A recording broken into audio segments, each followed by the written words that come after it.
বুকের উপর হাত বাঁধার হাদিস নাকি জয়ীফ, এই কথা বলেছে কিনা কেউ কেউ? তো এই কথা যে বলেছে তার হাদিস সম্পর্কে জ্ঞান আছে কিনা আমার খুব জানতে ইচ্ছে করে। কারণ বুকের উপর হাত বাঁধার হাদিসটা সহিহ বুখারীতে আছে। বুখারীর হাদিস, আলহামদুলিল্লাহ এখানে অনেক কিতাব রয়েছে, আমি এখানে বাস করতে আসি নাই, দুটি কথা জানাতে এসেছি। ভালো লাগলে মানবেন, না লাগলে না মানবেন, গ্যালজাম করবেন কেন? আমরা শুনি, শোনার পরে যদি আমার কথা কোরআন হাদিসের সাথে না মেলে, সারা রাত এখানে আসি গাছের সাথে বেঁধে ইচ্ছা মতো আপনার জুতা দিয়ে পেটাবেন, অসুবিধা নেই, আপনার জুতা আমার গান। যদি কোরআন হাদিসের সাথে না মেলে তাহলে আপনার জুতা আমার গাল।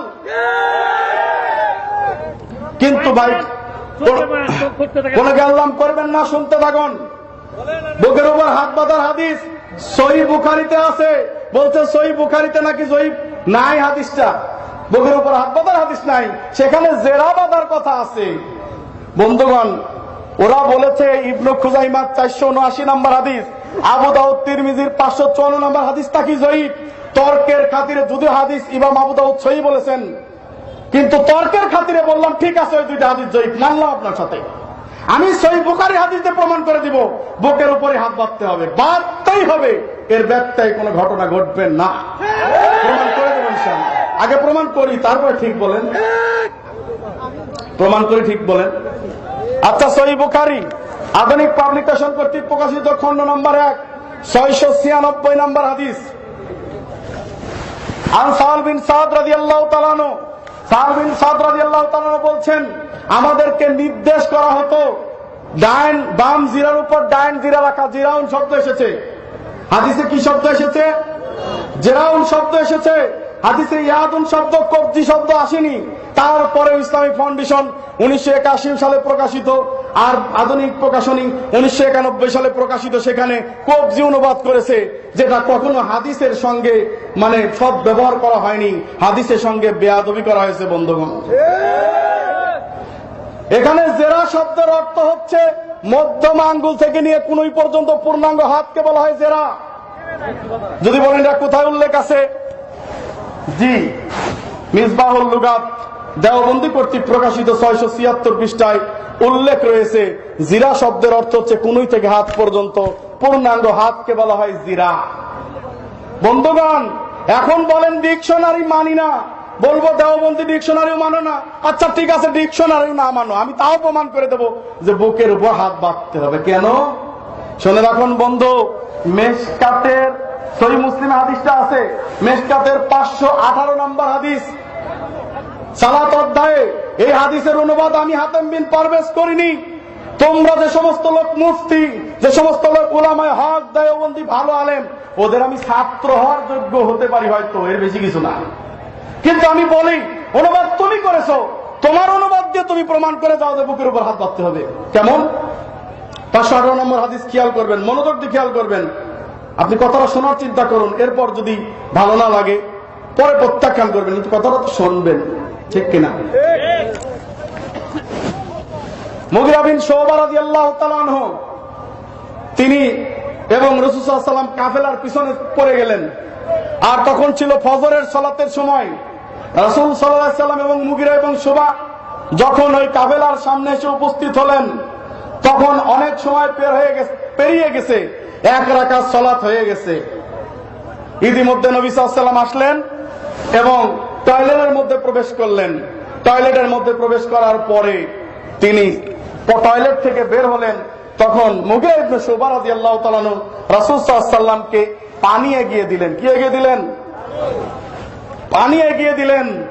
এগিয়ে দেওয়ার পর অক্সিলহু ইয়াদাইহে, আল্লাহর নবী 2 হাত ধুলেন। এখানে কি শব্দ? ইয়াদাইহে, 2 হাত ধুলেন। এরপরে কি ধোয়া লাগে ভাই? এই 2 হাতের পরে কি ধোয়া লাগে? আপনারা কোন দিকে খেয়াল? কুলি করা লাগে। কুলি করার পরে নাকে পানি, তারপরে এখানে একটা জিনিস জেনে রাখেন, কুলি আর নাকে পানি একসঙ্গে করতে হবে, এটাই সহি সম্মত, একসঙ্গে করতে হবে। তারপরে মুখ ধোয়া লাগবে, নাকি এটা দেবেন আগে? মুখ ধোয়া লাগবে। তাহলে আল্লাহর নবীর এই হাদিসে উল্লেখ ইয়াদাইহে, 2 হাত ধৌত করলেন। এরপরে তিনি মুখমণ্ডল ধুলেন, না কুলি করলেন, মুখমণ্ডল ধুলেন, ধোয়ার পরে তিনি এবার জেরাই হে শব্দটা উল্লেখ করেছে হাদিসে। তিনি এই দুই জেরা ধুইবেন, তো তিনার জুব্বাটা অনেক চিকনা, মানে বেরোতেছে না এইভাবে, তো এইভাবে না বেরোলে তো অজু করা লাগবে। তো তিনি কি করবেন, তখন উপর থেকে জুব্বা খুলে ফেললেন, খোলার পরে ওয়াক্সিল হু জেরাই হে, দুই হাত ধৌত করলেন, দুই জেরা ধৌত করলেন। এবার বলেন জেরা কোথায়? জেরাটা কোথায়? কোন আঙ্গুল থেকে মধ্যম আঙ্গুল পর্যন্ত হাদিসে প্রমাণ হলো কিনা? এখন বলেন এই জেরা এর মধ্যে রাখেন তো কোথায় যায়? কিয়ামত পর্যন্ত চ্যালেঞ্জ থাকলো, যতই চেষ্টা করেন নাভির নিচে কিন্তু হাত যায় না। যাবে? সেই বুখারী হাদিস দিয়ে আমি প্রমাণ করলাম জেরা শব্দের অর্থ। এর পরেও আছে সহিহ মুসলিম, ইসলামিক ফাউন্ডেশন কর্তৃক প্রকাশিত, খণ্ড নাম্বার 2, এর সলাতের অধ্যায় 983 নম্বর হাদিস। রাসূল সাল্লাল্লাহু আলাইহি ওয়াসাল্লাম বলছেন, খবরদার জেরা আইহে ইনবাসাতিল কালব, খবরদার তোমরা কুকুরের মতো দুই জেরা লেফটে সেজদা করো না। কুকুরের দুই জেরা বলা হয়েছে কি কি এখানে জেরা, অর্থাৎ কুকুর দিয়ে এক্সাম্পল দিয়েছেন, কুকুর যেভাবে বসে ওইভাবে তোমরা সেজদা করো না। অথচ আমাদের মাযহাবী বোনেরা এইভাবে সেজদা করে এবং কাচুমাচু হয়ে সেজদা করে। শুনে রাখুন মা বোনেরা, আপনাদের সম্মানের প্রতি লক্ষ্য করে বলি, রাসূল সাল্লাল্লাহু আলাইহি ওয়াসাল্লামের এই হাদিস দ্বারা আপনার সালাত বাতিল হয়ে যাচ্ছে, কারণ এইভাবে সেজদা করা জায়েজ নাই। এখন আমি যেটা প্রমাণ করতে যাচ্ছি, এই জেরাইহে শব্দের অর্থ যদি আমি ধরি এই হাত, আর এটাকে যদ্দূর ছেড়ে দেই তদ্দূর নামবে, তাহলে কি আমি সদনুবাদ করলাম নাকি আমি ধোঁকাবাজি করলাম? তাহলে এই বুখারীর হাদিস দিয়ে প্রমাণ করে দিলাম যে জি, বুকের উপরেই হাত বাঁধতে হবে।